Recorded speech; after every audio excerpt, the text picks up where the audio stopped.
We are back in the Tiqa kitchen with Chef Gaetano Ascione. Thank you so much for having us. Welcome back. Thank you. What are we cooking today?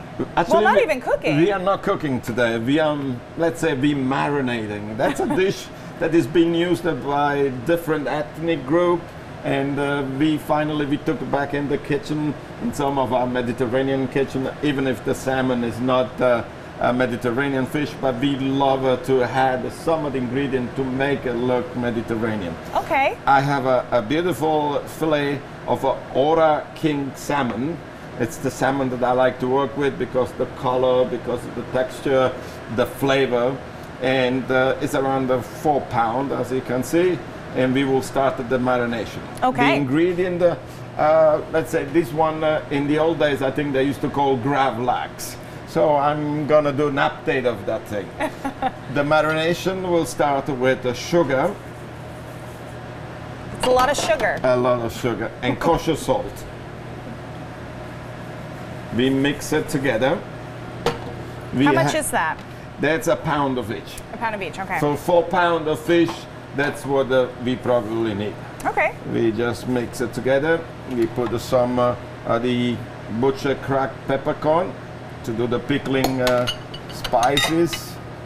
We have here some bay leaves. Okay. We put it together. I have some of my secret Mediterranean ingredient, a Japanese, top otherwise secret. Tagarashi. It's a Yeah, what is it?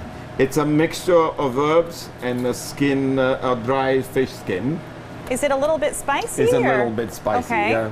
So when I put this thing together, we mix it up to get... I love it. Just use the hands. That Yeah. simplicity, right?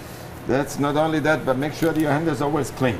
Yes. That's what we do about it. You know, the average chef washes his hand at least 70 to 75 times a day. I did not know that, but good to know. We are always under the water. You're always clean. All right, now we use this marinade to top the salmon. Oh, wow. You want to be very generous in the topping because this, although we say we're not cooking, this is the cooking part.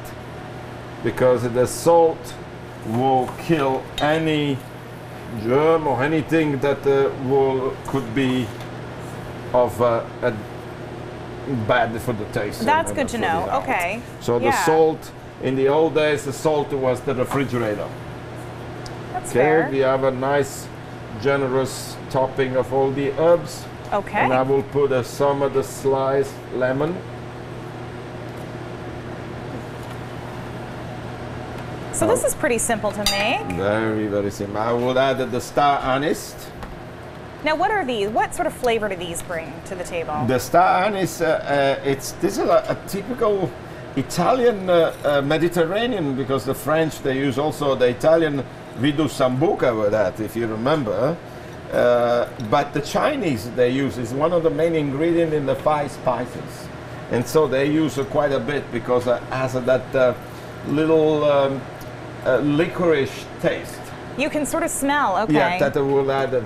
Then I will top with the dill, fresh dill. Just top them on top here. And by letting this marinate for 24 hours, you're getting all of these flavors.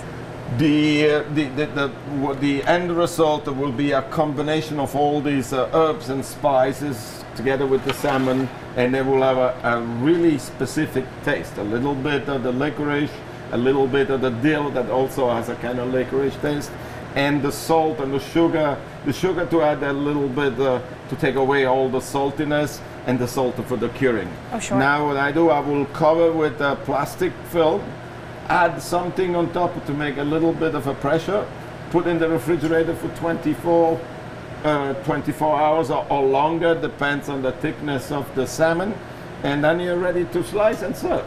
And you've got something prepared for Yes, us. I can move because that if it you was want. so long, so we had to do something, and this is the way the salmon will look at the end.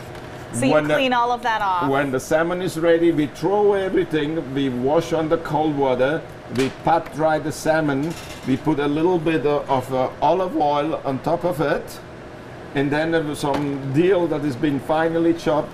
We put them on top of the salmon. We let the rest for maybe 1 hour so everything gets absorbed. And then we slice very thin. Yes, you've got that. Let me move this out of the way. And I got Gaetano. We slice very thin, so different cuisine, they use a different method. The Japanese for this will be a sashimi. In Italian we call carpaccio. In other culture they call crudo or whatever. But then I have some heirloom tomato grown here in Maine. There's a baby cherry heirloom tomato. Like to put them on top.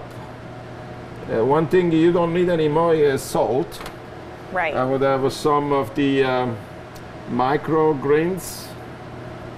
We're decorating on top. A little bit of capers. If you want, you can add some red onions, finely chopped. Some eggs will be also good. Wow. And then we're finishing with the dash of olive oil. Of course. How beautiful does that look? And that's what it is. There it is, the finished product. And what do you call this? I will say that I will call it a carpaccio of marinated salmon. To be in Italian, you know, so I would like to protect. But somebody would say this is a gravlax. Okay. With a different garnish, of course. Either okay? way, it's good. Yeah. Oh, yeah. The important is the taste, you know. Important is the taste, no matter what you call it. Right. Chef, thank you so much for having us back in your kitchen. You can find the recipe for this on the 207 section of our website, and we will be right back.